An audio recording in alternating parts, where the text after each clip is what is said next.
शहबाज वो कहते हैं ना कि मुआवजे भी हो जाते हैं, तो लगता यह है कि शायद हम एक मुआवजे के करीब है। और कल भी आपने कहा था कि बिल्कुल अभी भी मुआहदा हो सकता है, बेशक 6 या 7 दिन रह गए हैं, 24 घंटे लगेंगे अगर तमाम वो जो शराइत हैं जो IMF पाकिस्तान से कह रहा है अगर वो पाकिस्तान मान ले।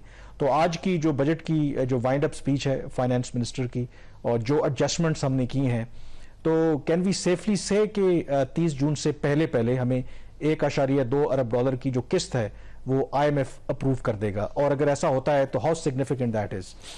कामरान, कल का जब हम प्रोग्राम कर रहे थे तो मेरे पास इंफॉर्मेशन थी कि पाकिस्तान ने एक ऑफर की है IMF को, अपनी पोजीशन इन्होंने चेंज की है। मैंने कल थोड़ा सा सेफली प्ले किया था और मैंने उसमें रूम रखा था कि जी अगर ये 24 घंटों में ये चीज़ों पे मामला तय हो जाते हैं तो पाकिस्तान और IMF का जो मुआहदा है वो हो सकता है। मोजज़े वाली बात तो नहीं है, इसमें नीयत की बात थी। आज भी वज़ीर ख़ज़ाना सागदार साहब ने जब कौमी असम्बली में खिताब किया तो उन्होंने कहा जी कि वज़ीर आज़म शहबाज शरीफ साहब की जो IMF की मैनेजिंग डायरेक्टर के साथ 2 मुलाकातें हुई। एक मुलाकात हमने रिपोर्ट पहले की थी पब्लिकली, दूसरे का उन्होंने आज जिक्र किया कि और भी उनकी मुलाकात हुई थी। उन्होंने कहा जी उन मुलाकातों के नतीजे में हमारी टीम ने पहली दफा का तो लफ्ज़ इस्तेमाल नहीं किया, हमने खुलूसे दिल से कोशिश की और उसकी वजह से कुछ मामला उनके साथ फाइनल हो गए हैं। आपका सवाल क्या ये हतमी बात है? चूंकि पाकिस्तान और IMF के दरमियान जो एतमाद का फुकदान है वो बहुत ज्यादा है, इसलिए IMF कोई भी चीज तब तक अनाउंस नहीं करेगा अपने एंड से जब तक वो देख नहीं लेगा कि पाकिस्तान ने वो तमाम इकदामात जो उसने करने थे वो कर लिए, उसको बाकायदा ना सिर्फ अनाउंस कर दिया है बल्कि उसको बजट में इनकॉर्पोरेट भी कर दिया गया। तो ये सबसे बड़ी चीज है।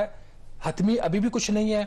आज से 4 दिन पहले तक 10 से 20% इम्कान थे प्रोग्राम होने के। आज जब आप और मैं बैठे बात कर रहे हैं 70 से 80% चांस है कि अब जो आपका 9वां रिव्यू है वो मुकम्मल हो जाएगा। ये बहुत मेजर इंप्रूवमेंट है। लेकिन इसमें एक चीज आप ये बताएं कि अगर 6 दिन बाकी रह गए हैं और आइंदा 24 से 48 घंटे में अगर वाकई IMF जो भी अब हमने बजट में और बाकी जो शराइत उनकी मानी है वो अग्री कर जाते हैं और स्टाफ लेवल एग्रीमेंट हो जाता है, तो डू यू थिंक के 30 से पहले बोर्ड की जो मीटिंग है IMF की वो हो सकती है और फिर बाकायदा तौर पर मंजूरी दी जा सकती है कि इस जो 1 हफ्ते से कम की जो विंडो है इसमें ये सारा प्रोसेस कंप्लीट हो सकता है रियलिस्टिकली?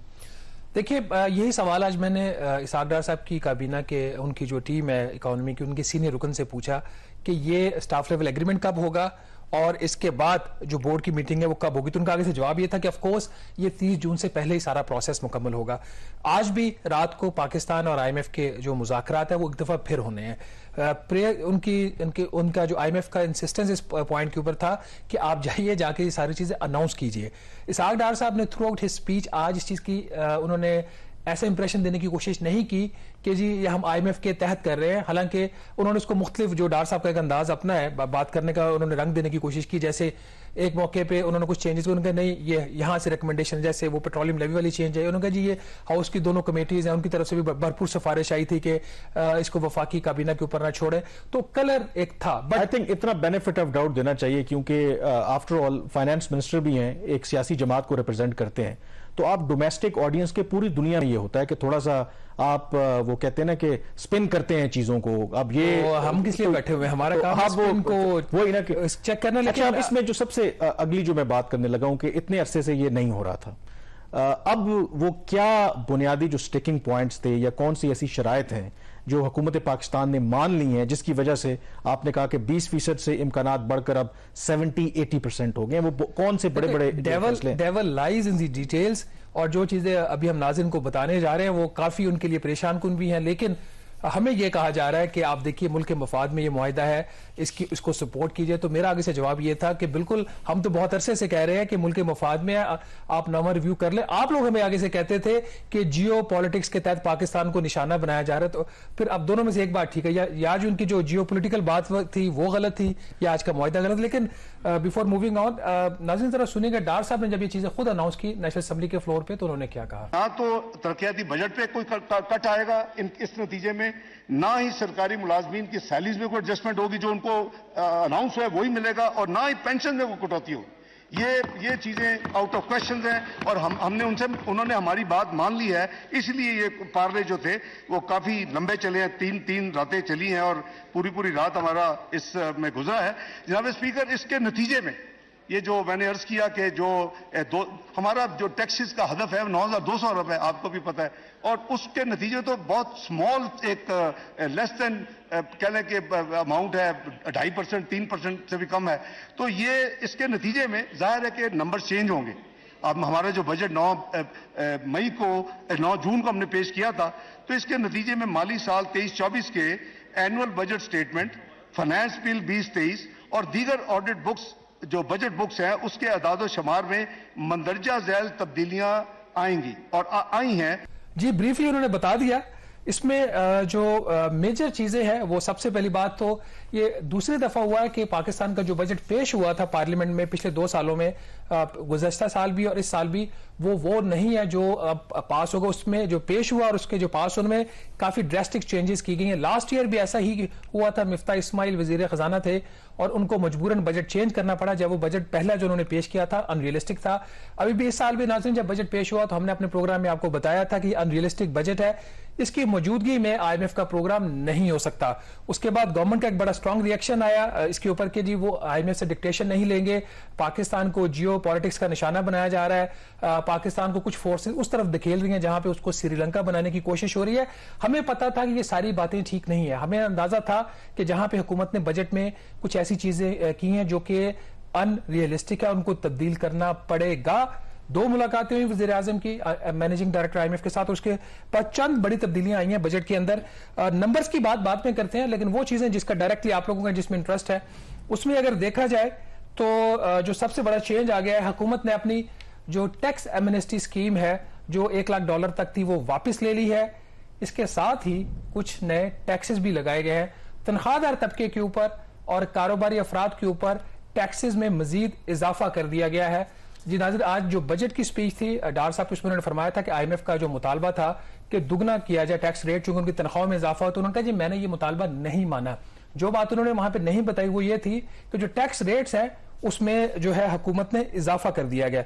इसके साथ ही जो खाद है उसकी फरोख्त के ऊपर फी किलो ₹3 फेडरल एक्साइज ड्यूटी आयद कर दी गई है। ये एक नया टैक्स है, बहुत बड़ा मैयर है हुकूमत ने लिया है। जो जूसेस है उसके ऊपर भी जो टैक्स अभी उसकी जो फेडरल एक्साइज ड्यूटी थी 10% थी उसको बढ़ाकर 20% करने की तजवीज है। और जो प्लॉट्स हैं उसकी खरीदो फरोख्त के ऊपर अभी जो रेट्स 1% और 2% के हैं उसको में भी खातर ख्वाह इजाफा कर दिया गया है। और 2000 सीसी की जो बड़ी गाड़ियां उनके ऊपर एक नया टैक्स इंट्रोड्यूस करवाया गया है। ओवरऑल जो FBR का टैक्स का हदफ था वो 9,200 अरब रुपए से बढ़ाकर 9,415 अरब रुपए कर दिया गया है। मजमूई तौर पर हुकूमत ने नए 215 अरब रुपए के टैक्सेस आज इंट्रोड्यूस करवाए हैं।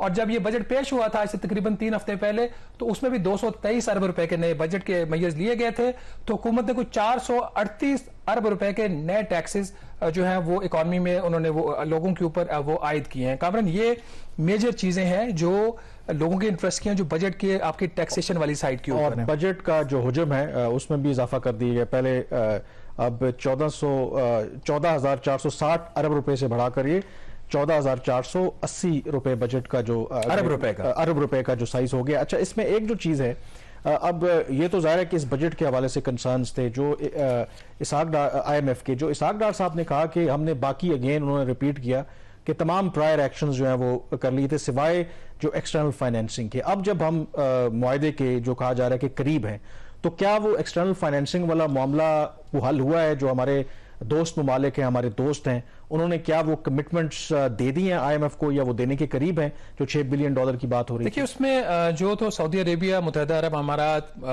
वर्ल्ड बैंक, वो कुछ कमिटमेंट्स तो पहले IMF को कन्वे हो चुकी थी। उसके बाद भी $2 बिलियन का गैप रह गया था।